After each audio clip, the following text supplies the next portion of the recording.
Iran. What the president did, and we talked about this briefly yesterday, was historic, absolutely historic. A friend of mine described it as a hinge on the door of history. The problem was Obama and Kerry wanted a deal. They wanted a deal. President Trump wants to prevent Iran from getting nukes. There's a difference. The constantly repeated claim that Iran has given up 97% of its enriched uranium as part of this deal is not true. The deal required Iran to exchange its enriched uranium for an equal amount of uranium ore, which can be easily converted into low-enriched uranium and eventually for nukes.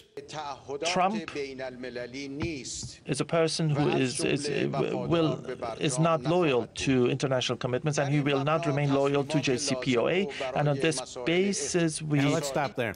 Now, this is the so-called moderate president of Iran. There's nothing moderate about him. He's just as Hitlerian as the so-called supreme leader. And I want you to keep something in mind. If what he says sounds familiar, that he's not loyal, that he doesn't keep his promises, you've heard this throughout the American left-wing press all day today and all night last night. You've heard it from the Democrat Party, essentially, too. It is really quite creepy, isn't it?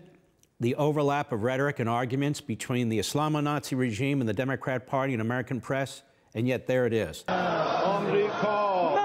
They're shouting death to America.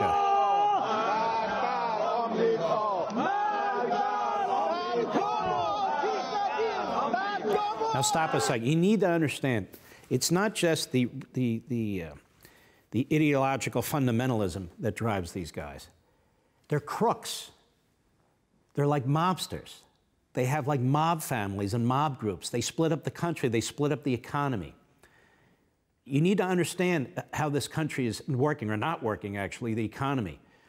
So they have these state-run industries. Everybody gets a piece of the action. They divide it among certain sects, certain families, certain mullahs, and so forth.